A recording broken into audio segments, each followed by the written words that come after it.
ஐந்து கரத்தனே ஆணை முகத்தனே இந்தின் இளம்பிறை போலும் எயிற்றனி நந்தி மகந்தனை ஞானக் குழந்தனை குந்தியில் வைத்தடி போற்றுகின்றேனே.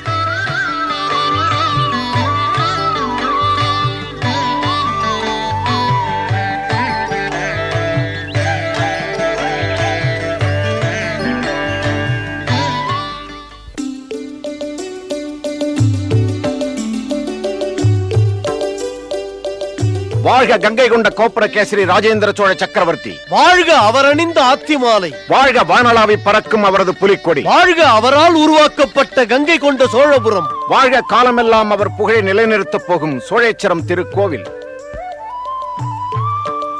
வாருங்கள் புலவர்களே, வாருங்கள். தங்கள் வாழ்த்துக்கள் என் இதயத்தை குளிர வைக்கிறது. உங்கள் வருகையால் எங்கள் அரண்மனை பெருமை அடைகிறது. இப்படி அமருங்கள்.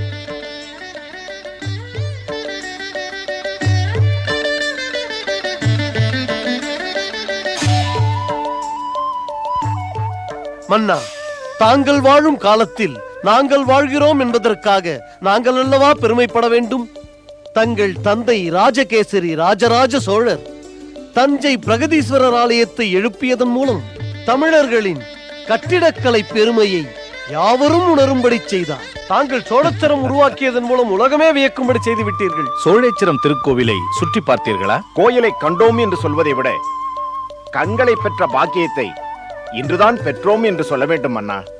அது மட்டுமா, கங்கையை சடையில் தரித்த மங்கையொரு பாகனுக்கு அந்த கங்கையில் இருந்தே நீர் கொண்டு வந்து அபிஷேகம் செய்திருக்கிறீர்கள்.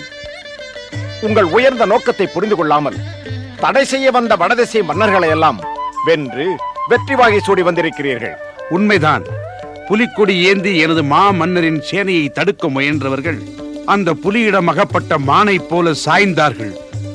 ஆனைமுக கடவுள் எனது ஐயன் கணபதியை எதிர்த்த கஜமுகாசரனை போல பயந்து நடுங்கி பணிந்து நின்றார்கள். அமைச்சரே, பல்லாண்டு காலம் ஈழ நாட்டில் மறைத்து வைக்கப்பட்டிருந்த பாண்டியர் மணிமுடியை மீட்டு வந்தவராயிற்றே நமது மாமன்னர். அதனால் அல்லவா மன்னரின் மெய்கீர்த்தியை பாடிய புலவர் ஒருவர் முன்னவர் பக்கம் தென்னவர் வைத்த சுந்தர முடியும் இந்திர ஆரம்பம் கொண்டார் கோபுரகேசரி வர்மர் என்று பாடி மகிழ்ந்தார். கடல் கடந்து வென்றவர் கங்கையை கொண்டு வந்ததில் வியப்பென்ன இருக்கிறது? சோழேச்சரம் திருக்கோவிலில் எழுந்தருளியிருக்கும் சோழபுரீஸ்வரர் தான் இத்தகைய சாதனைகளை புரியும் ஆற்றலை நமக்கு தந்தரளி இருக்கிறார். இந்த புகழ் அனைத்தையும் இறைவன் திருவடியில் சமர்ப்பிப்போம். ஆகா, அகிலத்தையே அடக்கி ஆளினும் தங்களது மனத்தை அடக்கி ஆள முடியாது என்று சொல்வார்கள். தாங்களோ அதையும் வென்று விட்டீர்கள். அது மட்டுமா, விண்ணவரும் வியக்கும் வண்ணம் கண்ணுதற் கடவுளுக்கு திருக்கோவில் எழுப்பியிருக்கிறீர்கள். மண்ணில் இத்தனை மகத்துவம் உண்டா என்று வியக்கும் அளவிற்கு எண்ணற்ற கலைச்செல்வங்களை தந்துள்ளீர்கள். புலவர் பெருமக்களே, திருக்கோவில் இந்த அளவிற்கு சிறப்பாகவும் இவ்வளவு விரைவாகவும் வளர்ந்திருக்கிறதென்றால் அதற்கு காரணம் அமைச்சர் பெருமான் அனிருத்தர் தான். திருக்கோவிலை உருவாக்கும் பணியை ஏற்றது முதல் அவர் ஒரு கணம் கூட உறங்கவில்லை. உண்ணும் உணவும் பருகும் நீருமாய் இருப்பவன்தான் இறைவன் என்பார்களே, அவனது திருவடிவை அமைக்கும் திருப்பணியில் ஈடுபட்டது முதல் அவர் தான் உண்பதையே மறந்துவிட்டார். சுருக்கமாக சொல்ல போனால் எனது சிந்தனை அனைத்தும் அவரது வடிவில்தான் செயலாகியிருக்கிறது. மாமன்னா, தாங்கள் அள்ளி அள்ளி தந்த அருட்கொடையால் தான் அம்பலத்தரசரின் ஆலயம் இந்த அளவுக்கு உயர்ந்து நிற்கிறது. கங்கை நீரால் அபிஷேகம் செய்யப்பட்டதால் தானே திங்கள் அணிந்த பெருமான் மேனி லிங்காகாரமாக விளங்கும் போது ஒளிவிட்டு பிரகாசிக்கிறது.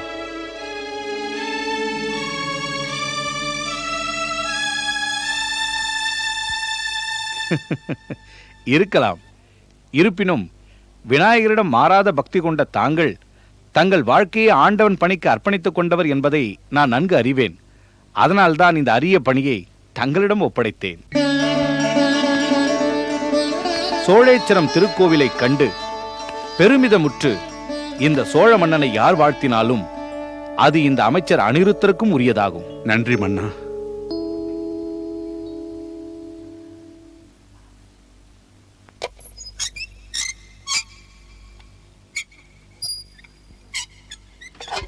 சுவாமி, தாங்கள் சொல்வதை கேட்க கேட்க எங்களுக்கு எவ்வளவு ஆனந்தமாக இருக்கிறது தெரியுமா? தங்களுடைய உழைப்பிற்குரிய உண்மையான பலன் இன்றுதான் கிடைத்திருக்கிறது. திலகவதி, மன்னர் அந்த வார்த்தையை சொல்லும் பொழுது என் உடம்பெல்லாம் சிலிர்த்து விட்டது. என்னையும் அறியாமல் கண்ணீர் பொங்கி விட்டது. தந்தையே, அந்த நேரத்தில் அங்கு யாரெல்லாம் இருந்தார்கள்? என்னவானது அப்படி கேட்டு விட்டாய்? அரச பிரதானிகள், படை தளபதிகள், அரசரை காண வந்த புலவர்கள் எல்லோரும் அங்கிருந்தார்கள். இந்த பாராட்டுக்குரிய முழு தகுதியும் வாய்ந்தவர் தாங்கள் என்பதில் எனக்கு எந்த சந்தேகமும் இல்லை.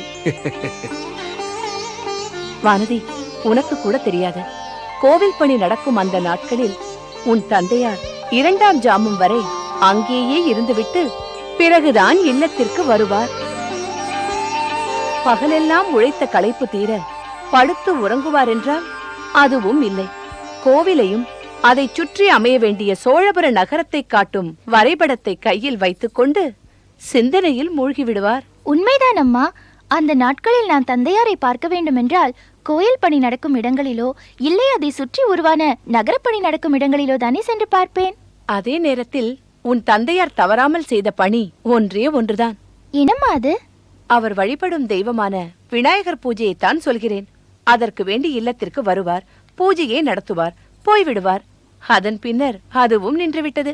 ஏன்? சோழேஸ்வரம் ஆலயத்தில் விநாயகப் பெருமான் சன்னதி உருவானதற்கு பின்னர் தனது பூஜையை அங்கேயே நடத்த தொடங்கிவிட்டார்.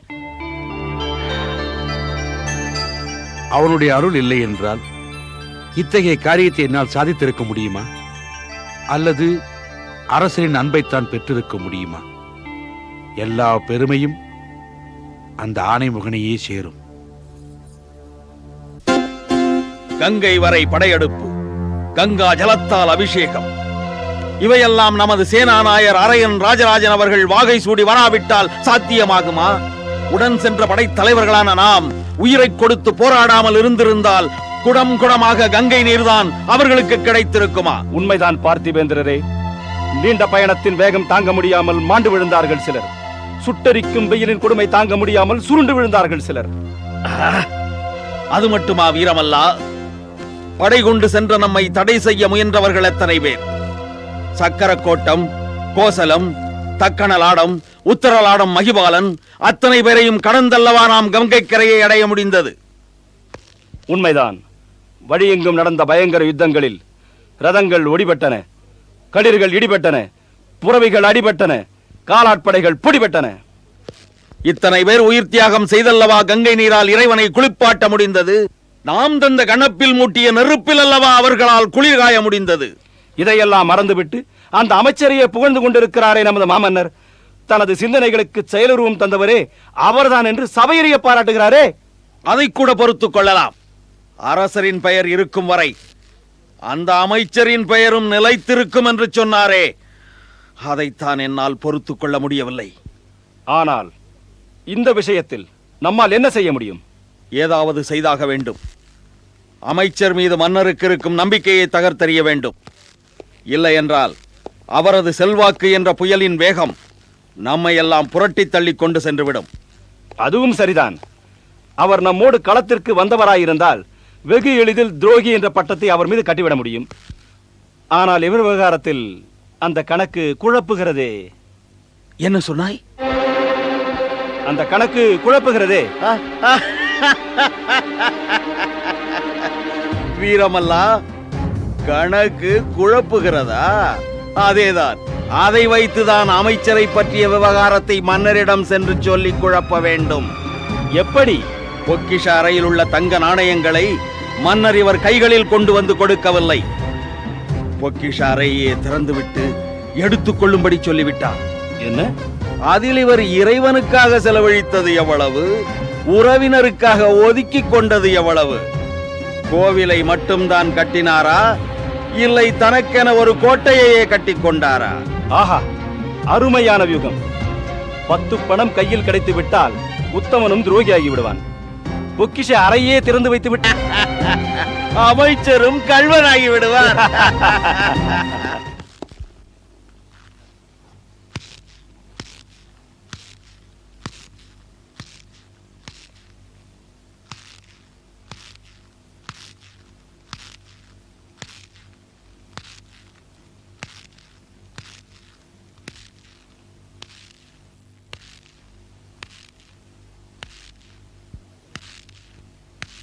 வாழ்க மாமன்னர். மாமன்னர். நீங்களா? வாருங்கள்.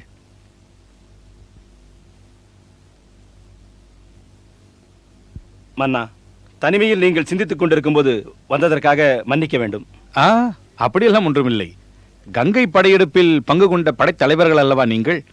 அதனால் எம்மை சந்திக்க வரும் உரிமை உங்களுக்கு எப்பொழுதும் உண்டு. நன்றி மன்னவா. வந்த காரணம்? வீரமல்லா, அதை நீயே சொல்லேன். இல்லை இல்லை, நீங்கள் சொல்வதுதான் பொருத்தமாக இருக்கும் என்று நான் கருதுகிறேன். ஏன் இந்த தடுமாற்றம்? யார் சொன்னாலும் செய்தி ஒன்றுதானே, சொல்லுங்கள். தாங்கள் தவறாக கருதி விடுவீர்களோ என்று. தயங்க வேண்டிய அவசியமே இல்லை, சொல்லுங்கள். இது அமைச்சர் அனுருத்திரரை பற்றியது. நாங்கள் கேள்விப்பட்டது உண்மையில்லை என்று எங்களுக்கே தோன்றியது. இருந்தாலும் அறிந்த செய்தியை அறிவிக்க வேண்டியது அவசியம் என்பதால் சொல்ல வந்தோம். என்ன குழப்பம்? சோழேஸ்வரம் கோயிலையும் சோழபுரம் நகரத்தையும் உருவாக்குவதற்காக தரப்பட்ட கோடிக்கணக்கான செல்வத்தில் ஒரு பகுதியை ஏதோ ஒரு கோடியில் அமைச்சர் ஒதுக்கி வைத்திருக்கிறார் என்று. என்ன? கேள்விப்பட்டதுதான். பொறாமைக்காரர்கள் கட்டி வைத்த கதையாகவும் இருக்கலாம், அல்லது நெருப்பில்லாமல் புகையில்லை என்பதாகவும் இருக்கலாம். ஏன் இந்த குழப்பம்? இன்றே பரிசோதித்து விடுவோம். யாரங்கே? உடனே அமைச்சர் அனிருத்தர் மாளிகைக்கு செல். கோவில் கட்டும் பணி தொடங்கியது முதல் குடமுழுக்கு நடந்தது வரை உள்ள எல்லா கணக்குகளையும் நான் பார்க்க விரும்புவதாக கூறு. அவைகளை இன்று மாலையை எடுத்து வரச் சொல்.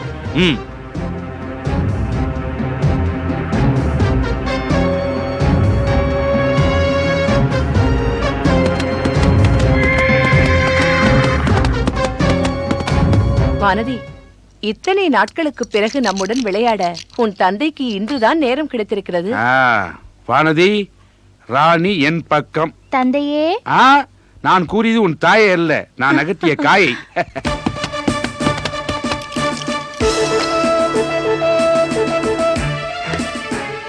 தந்தையே, உங்கள் மந்திரிக்கு ஆபத்து. பார்த்தாயா, உங்கள் மந்திரிக்கு ஆபத்து என்று இந்த மந்திரிடமே கூறுகிறாள்.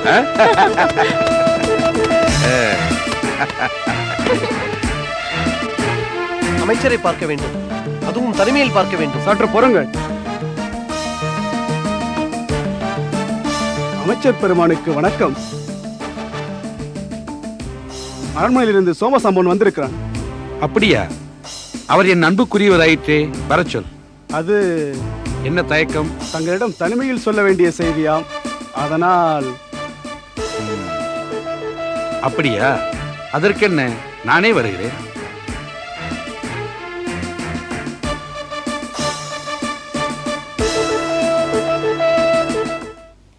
அம்மா, அரண்மனை ரகசியங்கள் எல்லாம் அவரவர் வீட்டு பெண்களுக்கு கூட தெரியக்கூடாது என்று நினைப்பது இயல்புதானே.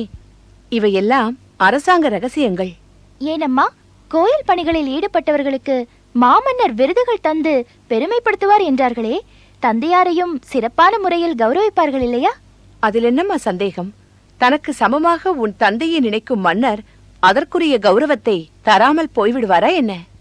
அமைச்சர் பெருமானே, இங்கு நான் நின்று கொண்டு தங்களை வரும்படி செய்ததற்காக என்னை மன்னிக்க வேண்டும். நான் சொல்ல வந்த செய்தி அவ்வளவு முக்கியமானது. அதை நான் அறிவேன் சோமன் சாம்பவா. நீ என் மீது கொண்டிருக்க அன்பை உணராதவனா நான்? அதனால்தான் பிரபு, அந்த செய்தியை சொல்ல முடியாமல் தவிக்கிறேன். எதுவா இருந்தாலும் நீ சொன்னால் தானே அது எனக்கு புரியும். உண்மைதான். ஆனால் ஆனால் தயங்காமல் கூறு. பிரபு, மன்னர். என்னது? மன்னருக்கு என்ன ஆயிற்று? மன்னருக்கு ஒன்றுமில்லை பிரபு. அவர் தங்களை சந்தேகிக்கிறார். என் மீது சந்தேகமா? எந்த விஷயத்தில்? கோவில் பணத்தை எடுத்து தங்கள் சொந்த செலவிற்கு. என்ன சொல்கிறாய்? மன்னருக்கு இப்படி ஒரு சந்தேகம் வருவதற்கு என்ன காரணம்? படைத்தலைவர்கள் பார்த்திபேந்தரும் வீரமல்லனும் வந்து மன்னரிடத்தில் ஏதேதோ சொல்லி இப்படி ஒரு சந்தேகத்தை ஏற்படுத்தி விட்டார்கள் பிரபு. அதற்காக நான் என்ன செய்ய வேண்டும் என்கிறார்? கோவில் பணி தொடங்கியது முதல் குடமுழுக்கு நடந்தது வரை உள்ள எல்லா கணக்குகளையும் இன்று மாலைக்குள் கொண்டு வந்து காண்பிக்கும்படி கட்டளையிட்டிருக்கிறார் மன்னர். என்ன பிரபு, அவர்கள் உங்களை பற்றி குறை கூற ஆரம்பித்த உடனேயே என் மனம் பதறியது. அரசரும் அதை கேட்டுக்கொண்டு இப்படி ஒரு ஆணை பிறப்பித்தவுடன் என்ன செய்வதென்று எனக்கு புரியவில்லை. அதனால் தான் அங்கு நடந்ததை அப்படியே உங்களிடம் வந்து சொல்லிவிட்டேன். நான் வருகிறேன் பிரபு.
சுவாமி, என்ன நடந்தது? அமருங்கள். ஏன் இப்படி இருக்கிறீர்கள்? சுவாமி, சோழ நாட்டின் மீது யாரேனும் படையெடுத்து வருகிறார்களா? நமது மாமன்னர் வேறு எந்த நாட்டின் மீதாவது படையெடுக்க போகிறாரா? உள்நாட்டில் கலகம் ஏதேனும் ஏற்பட்டிருக்கிறதா? நாட்டில் ஏதேனும் விபரீத நிலை உருவாகி உள்ளதா? இல்லை வானதி, இல்லை. நம் வாழ்க்கையில் தான் விபரீதம் ஏற்பட்டிருக்கிறது. என்ன சொல்கிறீர்கள் சுவாமி? ஏன் தந்தையை இப்படி பேசுகிறீர்கள்? மன்னர் என்னை சந்தேகிக்கிறார். எதை பற்றி? கோயில் கட்டுவதற்காக கொடுத்த பணத்தை நான் கையாளல் செய்து விட்டேன் என்று.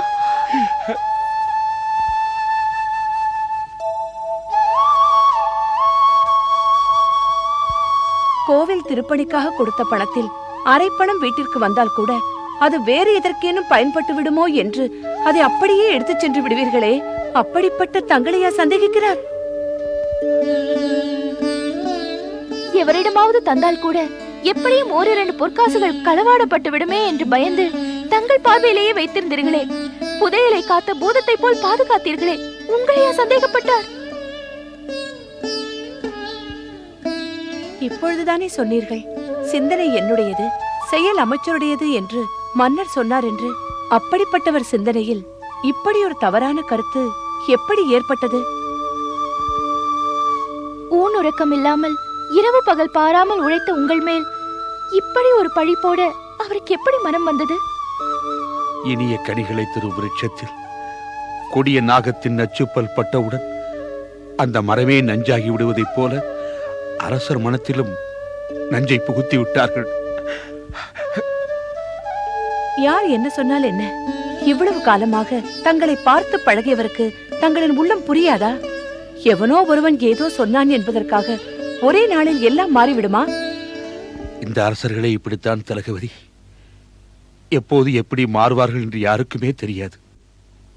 நேற்று வரை என்ன செலவாயிற்று என்பதை பற்றியே கவலைப்படாத அரசர் இன்றே கணக்குகளை ஒப்படைக்க வேண்டும் என்று ஆணையிட்டு இருக்கிறார். அவ்வளவுதானே? எல்லா கணக்குகளையும் எடுத்துக்கொண்டு போய் வீசி எறிந்து விட்டு வாருங்கள். ஆம் தந்தையே, அவர்கள் கணக்கை அவர்களிடமே ஒப்படைத்து விடுங்கள். நாம் இந்த ஊரை விட்டே இல்லை இந்த நாட்டை விட்டே சென்று விடுவோம். உங்கள் நேர்மையை சந்தேகப்பட்ட இந்த அரசரின் ஆட்சியில் இனி ஒரு கணமும் இருக்க வேண்டாம்.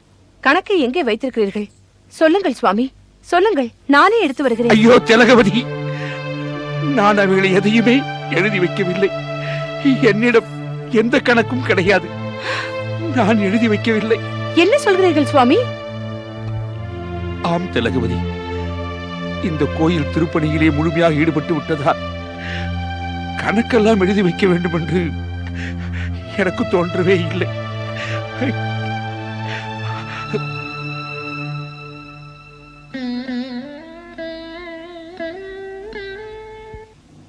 என்ன சுவாமி இப்படி சொல்கிறீர்கள்? இந்த நேரத்தில் போய் கணக்கு இல்லை என்று சொன்னால் அவர்கள் சந்தேகத்தை உறுதிப்படுத்தியதை போல் ஆகிவிடுமே. ராஜ துரோகம் என்ற குற்றச்சாட்டிற்கு ஆளாக நேரிடுமே. இல்லை இல்லை, இந்த பழியை சுமந்து கொண்டு என்னால் ஒரு வினாடி கூட உயிர் வாழ முடியாது. கோயில் பணத்தை திருடினான் என்று பழிக்கு ஆளாகி தண்டனையை அனுபவிப்பதை விட அந்த கோயில் வாசல்லையே விழுந்து சாவதே மேல். சுவாமி திலகவதி, நான் எப்போதும் பூஜித்து வரும் விநாயகரை சாட்சியாக வைத்துக் கொண்டுதானே கோயில் திருப்பணிகளை செய்தேன். அவரிடமே போகிறேன். அவர் என்னை இந்த கலங்கத்திலிருந்து காப்பாற்றாவிட்டால் அவர் காலடியிலேயே விழுந்து ஆத்ம சமர்ப்பணம் செய்து விடுகிறேன். தந்தையே